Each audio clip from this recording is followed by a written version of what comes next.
오늘 하나님께서 저희들에게 주신 말씀은 창세기 2장 20절에서 24절 말씀입니다. 창세기 2장 20절에서 24절 말씀입니다. 다 찾으신 줄 알고 함께 합독하도록 하겠습니다. 아담이 모든 가축과 공중의 새와 들의 모든 짐승에게 이름을 주니라. 아담이 돕는 배필이 없으므로 여호와 하나님이 아담을 깊이 잠들게 하시니 잠들매 그가 그 갈빗대 하나를 취하고 살로 대신 채우시고 여호와 하나님이 아담에게서 취하신 그 갈빗대로 여자를 만드시고 그를 아담에게로 이끌어 오시니 아담이 이르되 이는 내 뼈 중에 뼈요 살 중에 살이라. 이것을 남자에게서 취하였은즉 여자라 부르리라 하니라. 이러므로 남자가 부모를 떠나 그의 아내와 합하여 둘이 한 몸을 이룰지로다. 아멘. 아멘. 5월 첫 번째 수요 예배 오신 여러분들을 진심으로 환영하고 축복합니다. 저희들 오늘 함께 가정이라는 주제의 첫 번째 시간 삼각관계라는 제목으로 하나님의 말씀을 나누도록 하겠습니다. 5월 하면 무엇이 떠오르시나요? 내일이면 5월 5일입니다. 그러면 무슨 날인가요? 어린이날입니다. 그리고 어린이날이 있고 나서 며칠 뒤면 또 5월 8일 무슨 날인가요? 어버이날입니다. 그래서 5월 하면 가정의 달이라고 이야기하기도 합니다. 5월이 되면 다시 한번 가족의 소중함을 다시 한번 마음에 되새기게 되기도 합니다. 그래서 5월 한 달 동안 수요 예배 기간에 저희들이 함께 가정에 대해서 묵상하는 시간을 가지려고 합니다. 하지만 안타깝게도 오늘날 세상에서 제시되는 통계표와 뉴스를 보면 너무나도 소중한 가정인데 이 가정이 서서히 무너져 가고 있습니다. 미국에서 발표했는데 지난 100년간 기간 동안 혼인율이 가장 최저라고 합니다. 근데 한국에서도 비슷한 발표를 했습니다. 작년이 한국에서 통계 조사를 하기 시작한 1970년대 이래로 가장 낮은 혼인율이라고 합니다. 분명 코로나의 여파도 있었겠지만 이것이 전반적인 흐름이라는 사실입니다. 그렇다면 결혼하는 인구가 상당히 줄어들고 있습니다. 그럼 그 줄어든 인구 가운데 결혼을 결심한 그런 커플들이 있는데 이 커플들은 어떻게 잘 살아가고 있을까요? 아니요. 이혼율은 급격하게 올라가고 있다고 합니다. 1960년대 미국에서 10커플이 결혼하면 한 커플이 이혼을 했다고 합니다. 근데 오늘날에는 미국에서 10커플이 결혼하면 5커플이 이혼을 한다고 합니다. 이렇게 사람들은 점점 결혼하는 인구가 줄어들고 있고 그나마 그 줄어든 인구 결혼한 커플들 가운데 절반은 이혼하고 있는 상황인 것입니다. 그래서 오늘날 세상을 바라보면 가정이 신음하고 애통해하고 있습니다. 어떤 분들은 이런 현상을 보면서 젊은 부부들의 젊은 세대들의 문제이지라고 말씀하실 수 있습니다. 하지만 올해 3월 달에 발표된 한국통계청의 자료에 의하면 그렇지만은 않습니다. 이혼한 부부들의 가장 큰 비중을 차지하는 커플들은 결혼한 지 4년 이내 된 커플이었습니다. 18.8%. 근데 그 바로 다음에 뒤이어오는 2위, 가장 많이 이혼한 커플들은 2위는 결혼한 지 30년 이상 된 커플들, 즉 중년, 노년의 커플들이라는 것입니다. 너무 안 맞고 갈등이 있어서 참다가 드디어 애가 대학에 갔어요. 이혼하는 것입니다. 또는 드디어 결혼을 했어요. 그러면 이제 자유다 하고 내 할 도리는 다 했다 하고 이혼을 하는 것입니다. 또는 오늘날에는 졸혼이라는 표현도 등장하게 되었습니다. 결혼을 졸업한다. 이제 끝이 났다 드디어. 더 이상 참고 살지 않아도 된다. 이렇게 가정이 무너져가고 파괴되고 있는 현상은 젊은 세대들에서만 일어나는 것이 아닌 오늘날 사회의 전반적인 문제입니다. 그래서 저희들은 5월 한 달간 하나님께서 제정하신 이 결혼, 이 가정은 어떠한 것인지, 저희들은 어떻게 그것을 소중하게 여기고 세워나가야 되는지 함께 말씀을 통해서 살펴보도록 하겠습니다. 오늘 본문을 보면 인류 역사상 첫 번째 결혼식이 등장합니다. 누구와 누구의 결혼인가요? 아담과 하와의 결혼입니다. 그리고 주례자가 있습니다. 누가 주례하고 계신가요? 하나님이 주례하고 계십니다. 하나님이 아담과 하와에게 무엇라고 말씀하신지 함께 오늘 본문 24절 말씀 살펴보도록 하겠습니다. 함께 있습니다. 이러므로 남자가 부모를 떠나 그의 아내와 합하여 둘이 한 몸을 이룰지로다. 아멘. 이것은 바로 하나님의 주례사와도 같습니다. 주례사는 무엇인가요? 이 새롭게 결혼하는 커플들이 앞으로 어떻게 하면 행복하게 살아갈 수 있는지 비법을 알려주고는 합니다. 그럼 하나님께서 처음 결혼하는 이 커플들에게 결혼이란 무엇인지, 어떤 절차를 밟아야 하는 것인지 말씀하고 계십니다. 거기에 무엇이 있나요? 첫 번째, 부모를 떠남이 있습니다. 그리고 두 번째, 그 아내와 합하여 둘이 한 몸을 이룰지로다. 연합이 있습니다. 떠남과 연합이 있다는 것입니다. 그래서 오늘 말씀을 통해서 이 떠남과 연합을 함께 살펴보도록 하겠습니다. 우선 가장 먼저 해야 되는 것이 결혼에 앞서서 무엇이에요? 부모를 떠나야 한다는 것입니다. 우리 자녀들이 대학에 가면 떠나게 됩니다. 저 근처에 대학이 아닌 이상 떠나게 됩니다. 그럼 떠나면 어떻게 하나요? 독립하게 됩니다. 그 전에 집에 있을 때는 어떻게 했어요? 부모님의 영향 아래 있었어요. 부모님이 이것저것 챙겨주고 해주는 것이 되게 많았어요. 근데 독립하면서 처음 무엇을 배워가나요? 스스로 살아가는 법을 배워가게 됩니다. 스스로 청소를 하고, 스스로 요리를 하고, 스스로 빨래를 하고, 스스로 돈을 벌어보고, 스스로 독립된 객체로서 살아가는 법을 배워갑니다. 이와 같이 즉 독립이라는 것입니다. 아기 새가 태어납니다. 그럼 이 아기 새는 앞을 보지 못합니다. 그럼 둥지 안에서 어떻게 하나요? 짹짹짹짹 울어대기만 합니다. 스스로 할 수 있는 것이 아무것도 없습니다. 그러면 어떻게 합니까? 어미 새가 먹이를 구해다가 입 안에까지 다 떠먹여 줍니다. 그럼 그냥 받아 먹기만 합니다. 시간이 좀 지나면 눈을 뜨기 시작합니다. 그리고 깃털이 나기 시작하고 움직이기 시작합니다. 둥지 주변을 배회하기도 하고 먹이를 잡아먹는 법을 배우기도 시작합니다. 그러고 나서 깃털이 나면 어떻게 합니까? 나는 연습을 하기 시작합니다. 그리고 얼마 지나면 어미새가 아기새를 떠나 보냅니다. 독립해라. 혼자 살아가라.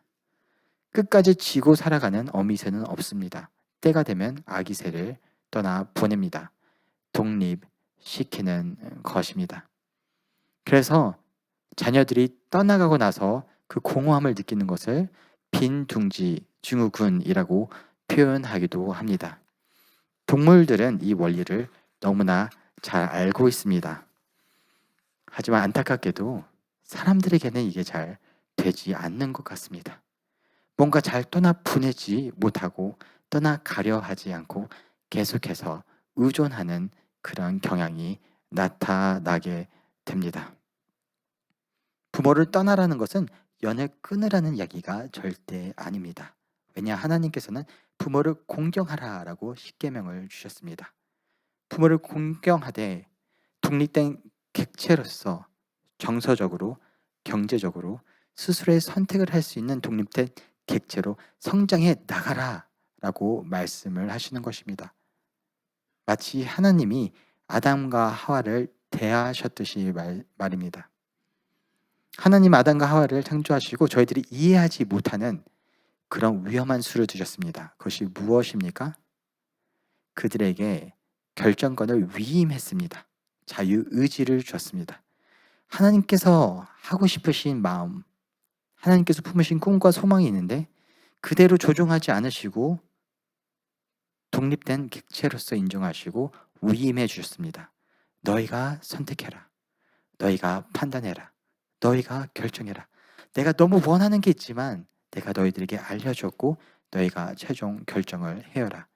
독립된 객체로서 살아가라 라고 말씀하신 것입니다. 이와 같이 우리들이 결혼하기에 앞서서 첫 번째 일어나야 되는 것은 바로 부모를 떠나 독립된 객체로 세워줘야 하는 것입니다. 혹여나 결혼하기에 앞서 그걸 하지 못한다면 그 영향력은 새롭게 형성되는 이 가정에게 계속해서 영향력을 미치게 됩니다. 아무리 좋은 마음으로 애써주려고 하는데도 불구하고 때로는 이것이 이 새로운 가정에 균열을 일으키고 금이 가게 만들기도 합니다. 그래서 결혼하기 앞서 첫 번째, 떠나가야 하는 것입니다. 떠나 보내야 하는 것입니다. 그렇다면 두 번째는 무엇입니까? 바로 연합해야 하는 것입니다.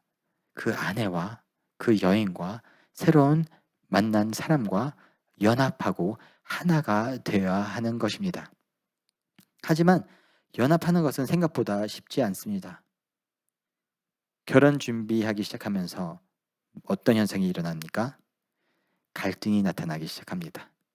통장을 함께 합치기 시작하고 결혼식을 준비하기 시작하고 어디에서 살 것인지 어떻게 살 것인지를 조율하는 과정에서 상당한 갈등이 일어나게 됩니다. 하나가 되는 것은 생각보다 쉽지 않습니다. 그렇기 때문에 오늘날 수많은 가정들이 신음하고 커플들이 어려워하고 있는 것입니다. 그렇다면 성경은 우리들로 하여금 어떻게 하나가 되라고, 어떻게 연합하라고 말씀하고 계신가요? 첫째, 저희들의 육체가 연합하고 하나가 되어야 합니다. 하나님께서 천지를 창조하시면서 계속해서 감탄하셨습니다. 좋았다. 참 아름답다. 참 좋구나. 몇 번이요? 7번. 이렇게 이 세상을 아름답게 만드시고 나서 최고의 걸작품 인간 아담을 만드셨습니다.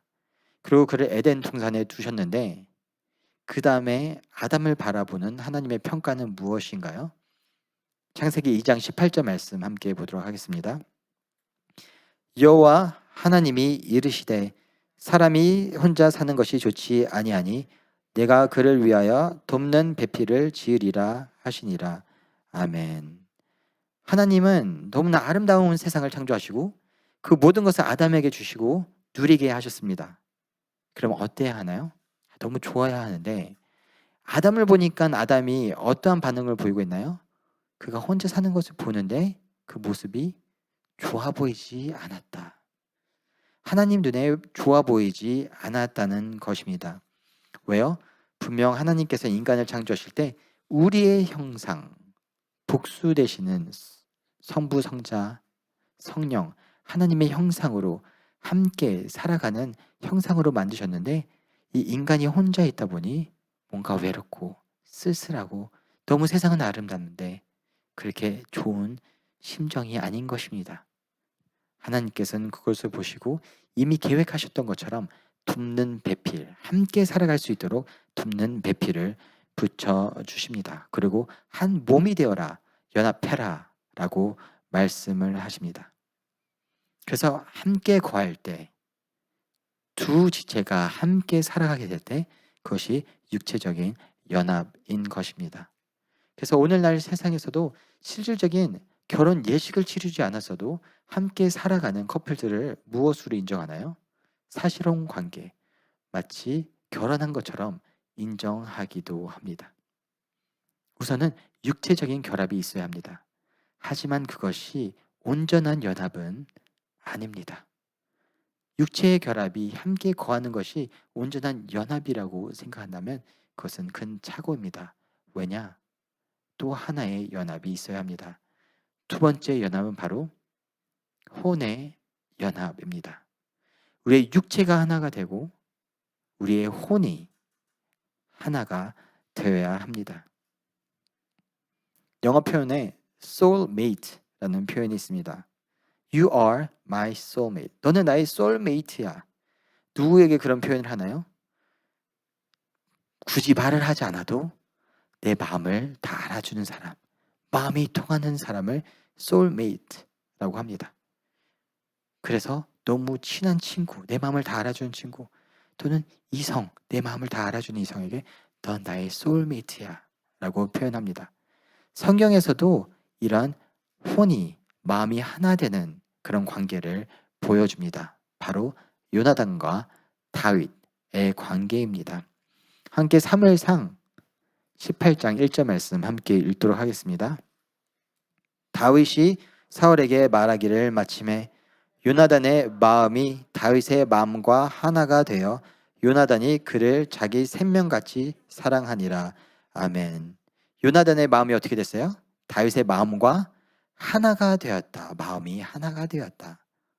혼의 결합인 것입니다. 영어 성경 NASB 버전을 보면 다음과 같이 기록하고 있습니다. The soul of Jonathan. 조나단의 혼이 knit to the soul of David. 다윗의 혼과 knit, 꿰매졌다. 뜨개질 하듯이 붙었다. 하나가 되었다. 연결되었다. 라고 표현하고 있습니다. 즉 요나단과 다윗은 마음이 하나가 되고 혼이 하나가 된 것입니다. 그러자 어떤 현상이 일어나나요? 그를 자기 생명같이 사랑하였다. 온전한 사랑이 나타나게 됩니다. 마음과 마음이 하나가 될 때, 혼과 혼이 하나가 될 때 나타나는 현상은 상대방을 자기 생명같이 여기는 것입니다. 아담이 하와를 봅니다. 하나님께서 하와를 창조하시고 아담에게 데리고 옵니다. 그리고 아담과 함께 육체적으로 거하게 됩니다. 그리고 마음과 마음이 통하기 시작하고 하나가 되게 됩니다. 그래서 아담이 한 감탄이 무엇인가요? 넌 내 살 중에 살이요 뼈 중에 뼈다. 무엇을 의미하나요? 아담이 하와를 자기 생명같이 여기기 시작했다는 것입니다. 즉 성경에서 말하는 결합은 육체의 결합, 그리고 혼의 결합, 마음의 결합입니다. 하지만 이것이 온전한 결합은 아닙니다. 왜요? 인간은 육과 혼과 영으로 되어 있기 때문입니다. 그래서 영의 결합이 있어야 합니다. 바로 세 번째 결합이 바로 영의 결합입니다. 영의 결합이 있을 때 온전히 하나가 되는 것입니다. 사람들은 대개 진정한 연합은 이 커플들끼리 서로 바라보면서 육체가 하나가 되고 혼이 하나가 되고 서로 너무 사랑하면 이것이 하나가 되는 것이지, 이것으로부터 가정이 비롯되는 것이지, 계속해서 이 사랑이 끊이지 않고 함께 가면 되는 것이지 라고 생각하고는 합니다. 하지만 우리들의 영이 결합이 되어야 되는데 우리들의 영이 서로 어떻게 결합될 수 있을까요? 성경은 다음과 같이 말씀하고 있습니다. 고린도전서 6장 17절 말씀 함께 보도록 하겠습니다. 주와 합하는 자는 한 영이니라. 아멘. 한 영이 되기 위해서는 어떻게 돼요? 주와 합해야 돼요. 그렇다면 남편과 아내가 영이 하나가 되기 위해서는 서로 바라보면서 서로 사랑하고 서로 육체가 하나 되고 마음이 통하고 하면 하나가 되는 건가요, 영이?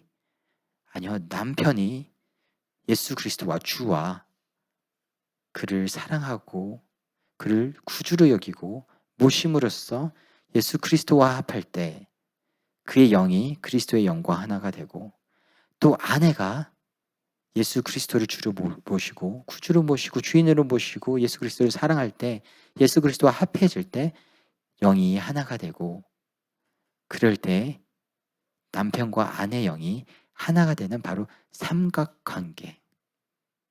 온전히 하나가 되기 위해서는 영이 하나가 되어야 되는데 영이 하나가 될 수 있는 비결은 바로 삼각관계에 있습니다.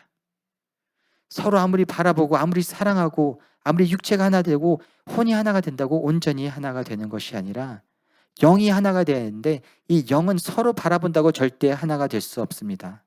이 영들이 예수 그리스도와 합해질 때 예수 그리스도의 영과 하나가 되고, 이 영들이, 이 가족 구성원들의 모든 영들이 예수 그리스도와 합해질 때 이 가정은 삼각관계, 사각관계, 즉 온전히 하나 된 영의 공동체가 되는 것입니다. 아담과 하와가 하나님 앞에서 결혼을 했습니다. 하나님이 증인인 것입니다. 삼각관계였습니다. 그런데 하나님이 빠진 순간이 생겼습니다. 둘만이서 알콩달콩 쿵짝쿵짝. 언제입니까? 선악과를 먹을 때입니다. 아니야, 괜찮아, 좋아, 맛있어. 마음이 통한 것입니다. 함께 둘이서 있었던 것입니다. 육체적인 결합이 있었어요. 마음의 결합이 있었어요. 함께 서로를 바라보면서 목적을 갖고 함께 먹었습니다. 근데 아담의 영이 하나님의 영과 끊겼습니다. 하와의 영이 하나님의 영과 끊겼습니다. 그러자 금방 나타나는 현상이 무엇인가요? 균열, 금입니다. 서로 원망하고 탓하기 시작합니다. 아담의 영이 하나님의 영과 연결되어 있을 때, 하와의 영이 하나님의 영과 연결되어 있을 때는 그런 현상이 없었습니다. 내 뼈 중에 뼈요, 살 중에 살이다. 영으로 하나가 되었을 때는 그런 현상이 없었습니다. 하지만 영이 깨지기 시작하자 아무리 육체와 혼이 결합되어 있어도 순식간에 금이 가기 시작했다는 사실입니다. 그래서 저희들은 온전히 하나가 되기 위해서는 육체와 혼과 영이 하나가 되어야 됩니다. 이 비결은 바로 예수 그리스도와 결부될 때, 하나가 될 때 온전히 하나가 될 수 있습니다. 그렇다면 우리들의 가정을 되돌아볼 때, 우리 부부를 되돌아볼 때 우리 부부는 연합되어 있습니까? 우리 부부의 관계는 온전히 연합되어 있습니까? 혹시 육체만 같이 살아가고 있어서 육체만 연합되어 있고 마음은 서로 딴 데 가 있지는 않습니까? 너무 마음이 안 맞는데 참고 계시지는 않습니까? 우리의 마음이 혼이 하나가 되어야 됩니다. 요나단과 다윗이 그랬던 것처럼, 아담과 하와가 그랬던 것처럼 우리들의 마음이 하나가 되어야 합니다. 하지만 거기서 끝나면 안 됩니다. 우리들이 온전히 예수 그리스도와 하나 될 때 이 가정은 온전히 연합된 하나 된 가정이 됩니다. 그럴 때 오늘날 세상에서는 계속해서 결혼의 비율이 줄어들고, 그나마 결혼한 가정들이 파괴되고 무너지고 쓰러진다 하여도 그렇게 하나님이 제정하신 결혼의 제도대로 하나님의 주례사를 듣고 따름으로 살아가는 가정들은 쉽게 흔들리지 않습니다. 이 말씀을 마음에 새기고 5월 한 달간 우리들의 가정을 위해서 다시 기도하며 가정을 세우는 여러분과 저 되기를 소원합니다.